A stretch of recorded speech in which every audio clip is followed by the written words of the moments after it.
ways. You can check us out on kuaw.org or go to the TuneIn app and type in KUAW. You can also view us on a number of ways too on KUAW-LPFM 985 on Facebook, on the Facebook Live page. You can also hit us up on YouTube. Type in KUAW, click live, and you will see this show right now. Also on on YouTube and the Facebook page, you can also scroll back and check out older versions of this show, as well as other shows on this network as well. A lot of amazing content, a lot of diverse content as well. Growing station, so check us out and see what else is on there that you might like. You can also call in 816-599-6893 and email us at kuaw985@gmail.com. This broadcast is subliminal racism. Subliminal racism in a manner of things that are racially inappropriate that we don't know and speaking them since we can remember. Oppression, the design of us things and say things, we have racial daily speech that when we're talking to one another, we're tearing each other down. So I'm just educating you on some things that we all say or that we possibly say, and we don't even think that there's anything negative or anything racially inappropriate to it. So I left off on a few of them. Let's see. Let me find another one.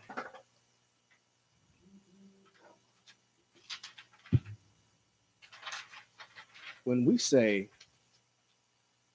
hip hop hooray, we probably think it's a phrase for, I don't know, a party or a popular, what's that rap group? Naughty by Nature, hip hop hooray. Oh, yeah. See, Mr. Walker, no, Naughty by Nature.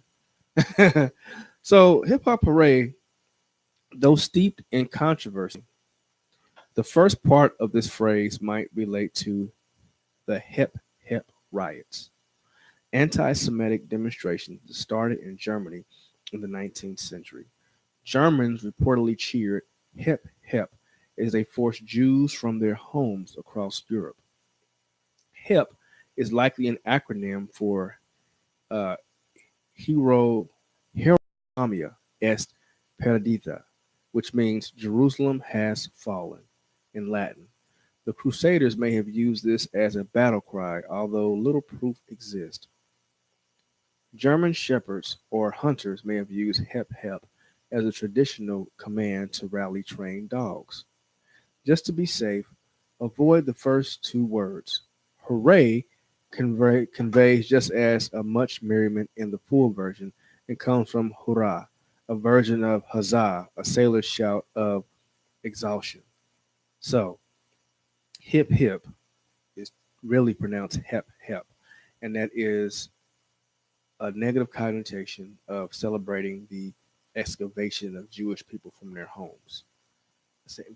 Hep hep is a very anti-Semitic term, and as you can see, it's from the 19th century, as well as it says it probably goes all the way back to the Crusades for the Battle of Jerusalem. But I don't think this is a possible. This is a probable term to use, especially with what's going on right now. And if you really sit and listen to what you're saying, it kind of it does make sense. It starts to register. Well, yeah, that doesn't sound right. Like I said, everything I say, please look it up. Please Google it. And if I say anything wrong or if anything is not adding up, please comment on the Facebook live stream, the YouTube stream, or call in at 816-599-6893 or email kuaw985@gmail.com. All right. Let's see. Moving right along, trucking right along. Let's see. It's crazy because it's a lot of negative connotations. All right. Next one. Sold down the river. If someone says, "Man, Mr. Walker really sold me down the river," I'm saying that he betrayed me or he cheats or he did something real scandalous to me. But the phrase has a much darker and more literal meaning. Okay. During slavery in the U.S., masters in the North often sold their misbehaving slaves by sending them down to the Mississippi River plantations in Solomon. It sent them down to the south, Mississippi. Look at Django. Where do they go? The most scandalous plantation was in Mississippi. Mississippi is the most racist state in the United States, and it's been like that for a long time. So if you're misbehaving, if you try to escape, if you don't step and fetch like the master tells you to, they more than likely sold you. They put you on a boat and you went down the Mississippi River to Mississippi or some southern plantation, because yes, southern plantations were the harshest. So if someone sold you down the river, you were literally sold down the river, and that's not a nice place to be. So think about it, next time you're at work and someone says, "Hey, man, you really sold me down the river," or don't have me sell you down the river. They're telling you it's a slavery connotation. Let me get off of that because I got a little flashback of that because slavery was so harsh. And when people sit up there and make comments like slavery didn't exist, or slavery's a choice, or get over it, no, because we still say things that indirectly put people in a state of enslavement when we say stuff like, selling someone down the river. And really, to be quite honest, think about that. When you say selling me, right there, okay, you're a person and you're selling it. You shouldn't even say stuff like that.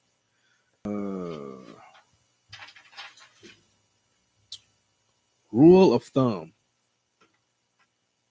How many of us ever heard that one? Yeah, well, it's not rule of thumb too, or is it rule of thumb to say that? Is it rule of thumb to do that? Am I following the rule of thumb? Well, no, in some misogynistic judges' chambers, but the idea has permeated an etymological discussion to often debunk it. For example, the Telegraph reported just this year that Sir Francis Buller ruled in 1886 that a man should beat his wife with a stick no thicker than his thumb, which thus created the popular and sexist idiom. Now, if you don't know what an idiom is a form of speech that figurative language that is a phrase that should be taken figuratively and not literally. But way back in 1998, wordsmith William Safire told a different story in the New York Times. He cites that rule of thumb as early as 1692. Said then again, it was established proverb in 1721. So pretty much, if you want to beat your wife, you can beat her with something no thicker than your thumb, a stick no thicker than your thumb. And of course, if you look at your thumb, which are we talking about, this way or this way? Now, misogyny, and inappropriate dominance over a woman is in your law books too. As a matter of fact, I need to find where this particular law is, but I know it's a southern state. It says that it's legal to beat your wife on a Sunday on the steps of City Hall. Think about that. And of course, you're probably like, what? But keep in mind, you are living in a country where it's still legal for something to happen to me or people to look like me in certain towns after the sun sets. So there are a lot of laws that are very discriminatory that are still on the books. And rule of thumb is one of them. So next time you say, is it rule of thumb? What you're really saying is I can legally beat my wife as long as the stick is no thicker than my thumb.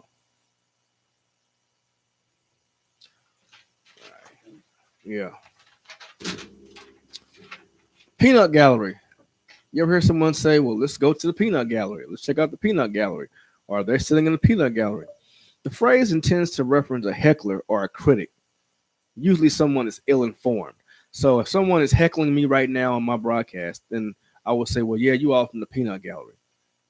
Well, in reality, the peanut gallery, that name is a section in a theater. It's usually the cheapest seats or the worst seats where black people sat during the era of vaudeville.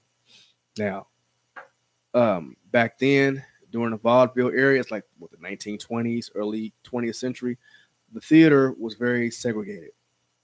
Blacks could not sit in the same areas as whites. Blacks were sat in the most nastiest, cheapest, inappropriate seats where you probably couldn't even see anything, let alone probably hear. And they called it the peanut gallery because that's where we sat. So the next time you say the peanut gallery, especially in a classroom full of students, you're pretty much saying those black people sitting over there in those bad seats. So it's very you gotta watch what you say. Uh, Man, you know what? And as I'm thinking about that, I remember being a student in class and hearing a teacher refer to us as being in the peanut gallery. So I wonder if they actually knew what that meant. And sometimes people say, "Well, I didn't know." And yeah, people say racially inappropriate things, and they just don't know.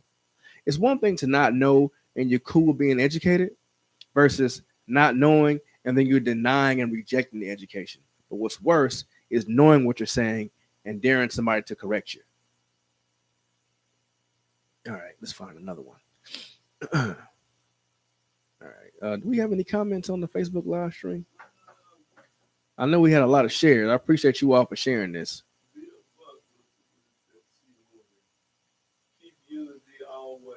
Keep unity always. I like that. Bill Buck. All right. Thank you, Mr. Buck, for saying that. That was it. Okay, that's all good. Yeah, but I see this. It was shared a few times, so I definitely appreciate that. Yes, and Forrest Tyson, thank you for saying, man. You know what, man, I need to get this. Man, look, Forrest is on point. Yes, picnic. That's one word I refuse to use.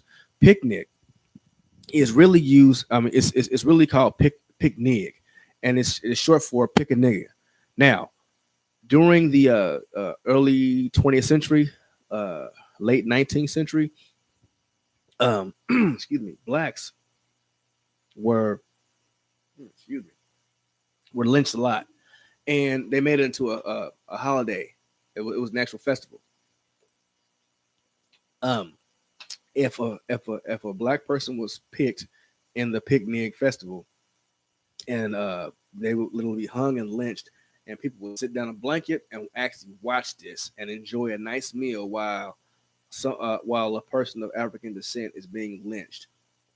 And when you are lynched, it goes beyond hanging. You are hung, you are beaten, you are burned, you are quartered, you were castrated, you were tarred and feathered, you were beaten. All that went on at picnics. The creepiest thing I saw, I have an uncle who is very in tune with that era of time. And he gave me a book to read. And in that book, it was a book of every photographed lynching in the United States. And I remember making my students read this book my first year teaching. And of course, you say, well, why would you do that? Well, they need to know. And there was one particular scene in this book where it was a father and son watching a lynching take place. And he's pointing, and the kid's sitting up here smiling. And of course, you're saying, well, no, that didn't happen. Of course it did, because if you go scroll back to the Wild West days, between 1875 and 1870 to the early 1900s, when people were hung, it was a family event. If you go back to 13th, 14th century, the Renaissance era, 15th, 16th century also, executions were public also. There's been times where family men and family women were hung and or beheaded or quartered right in front of their families. It was public. So it's nothing new. Executions were always public. But yeah, Forrest Tyson was right. The term picnic, I don't use it either, because that term, I don't black man or any black woman that loved going to picnics around that time period, if not now. Picnic tables, picnic blanket. Those were designed as a means of comfort for us to sit down, for them to sit down and watch people look like me get lynched and hung. Also, slave traders would come to pick a slave for their plantation, hence the term pick a nigger, picnic. So they'll go to plantation and say, I want that one there, or I want that one there. So, yeah, very negative connotation. Thank you for that, Mr. Tyson, and also Paula Love for that side of information. So do not go to a room full of blacks and say, let's go have a picnic. I don't think you would be happy with the menu that they serve you. It'd probably be a good old fashioned dose of beatdown. Yeah. Oh, also family picnics. Don't say that either. All right. Let's see. Now this one was very hard for me because when I lived in Spain, they always talked about gypsies. Okay, throughout in Spain, in Romania, you have gypsies in London. Uh, Gypsies are a nomadic group of people who are either of Jewish religion or a Christian religion, and they're very nomadic. They move around and they are very close knit. Um, Gyp or Gypsy likely evolved as a shortened version, more correctly known as the Romani. Now, Romani, let's talk about that. When we think about the Holocaust, we think the Jews were the only ones that were put inside those concentration camps. Jews were put in there. Um, Blacks were put in concentration camps over in Europe. Yes, though. Romani is an ethnic group now mostly in Europe and America. The Romani typically traveled a lot and made their money by selling goods. Business disputes naturally arose, and the masses start thinking of Romani as swindlers. So if you think about it, when people think of gypsies, they think of people who do some slick stuff. So today the term gyp has been synonymous with cheating someone out of money. So when you call someone who is Romani a gypsy, you're being disrespectful. You're saying disrespectful. You're saying that pretty much all you're good for is robbing me out of my money. So the Romani is the name of the group. Gypsy is the negative term used towards these people. I have a student who is from Russia, and they say that she's from, she's gypsy, but I'm gonna let her know, don't refer to yourself as that. Refer to yourself as Romani because that's who you are. You're not gypsy. Gypsy is negative. That's like me saying I'm not black, I'm nigger. That's no, no. Okay. So when you refer to people of this nationality, please refer to them as Romani and not Gypsy because you're being very negative and disrespectful. Okay, next one. Bugger. When you call someone a bugger, you're accusing them of being a Bulgarian sodomite. And the term stemmed from the Bogomils, who led a religious sect during the Middle Ages called the Bulgaris. Though various languages, the term morphed into bugger. Many consider Bogomils heretically, and thus they said approach sex in an inverse way. In Hungarian, a related word still means a slur for homosexual men. So if you call someone a bugger, that is just like calling someone a pejorative term for a gay man. And last time I checked, they don't like being referred to as, well, gay people don't like being referred to as. But when you call, like for example, we sometimes call kids, well, you are a handsome little bugger. Are you a nosy little bugger? You're looking at a 5-year-old and you're calling them a negative term for, a negative homosexual term. So you got to watch that. You go to a daycare, y'all some little nasty buggers. Clean up after yourselves. And then think about where we associate that term. So kind of got to watch that one too. I mean, so far, we've touched on a lot of things, and you're probably like, man, I can't say nothing. It's not that you can't say it. It's just now you know why you shouldn't say it, because of what it's associated to. So, don't pick up your kid and say you're a handsome little bugger, and then that don't sound right. You might see your man from MSNBC pop out, hey, I'm Chris Hansen. So you're referring to a kid as a bugger. The term came from Bulgarian sodomite. Well, yeah. You walk outside. Yeah, you don't want to. You want to watch that. All right. Got another one. Eskimo. Eskimo comes from the Danish word borrowed from Algonquin, Eskimec, which literally means eaters of raw meat.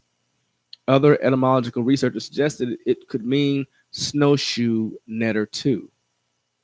Either way, when we refer to an entire group of people by their perceived behaviors, note, perceived. A lot of these words come from a perceived behavior. We trivialize their existence and culture. Let's start using proper terms like Inuit. Okay. For example, what's that ice cream? Eskimo pie. So when you're eating an Eskimo pie, you're pretty much saying eater of raw meat.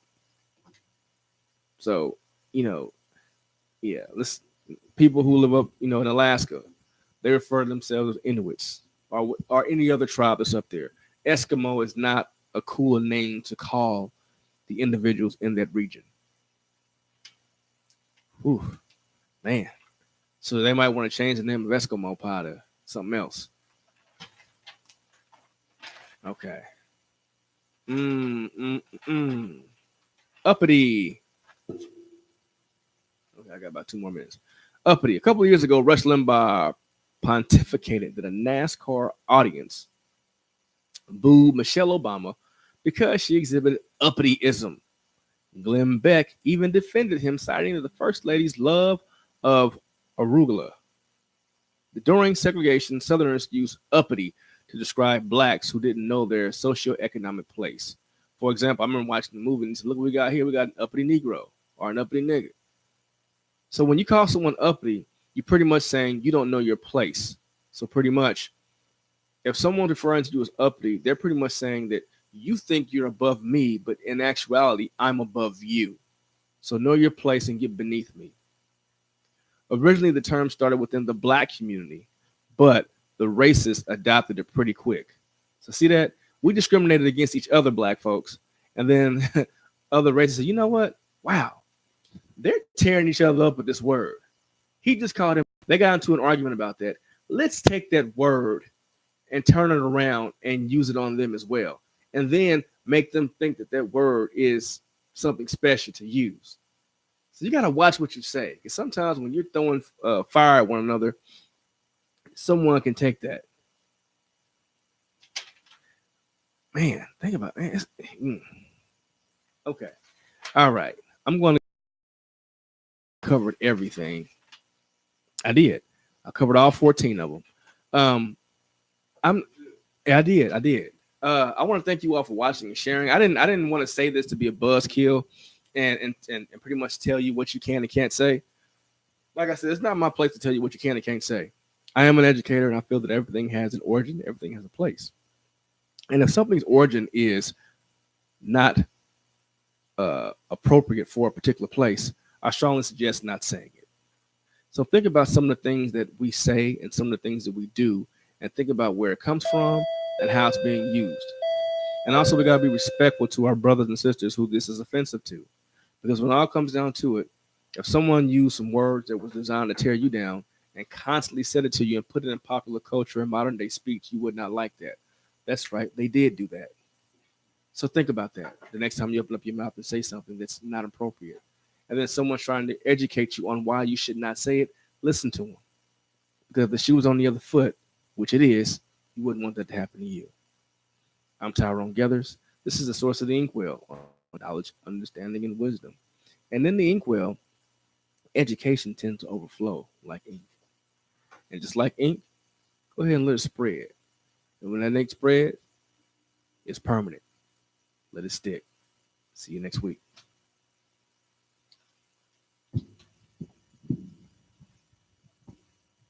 Watch what you say.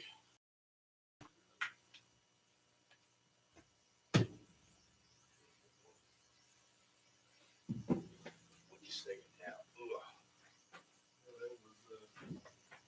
Okay.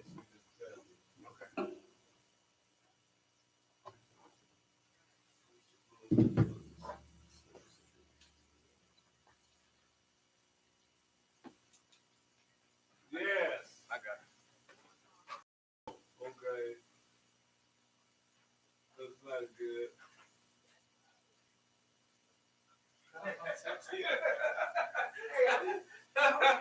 I was stylist. I've seen it all.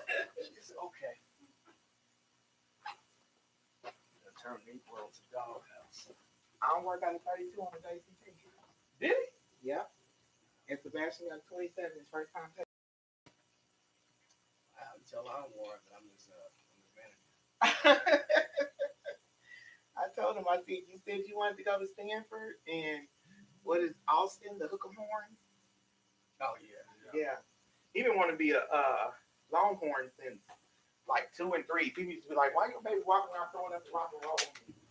I'm like, no, that's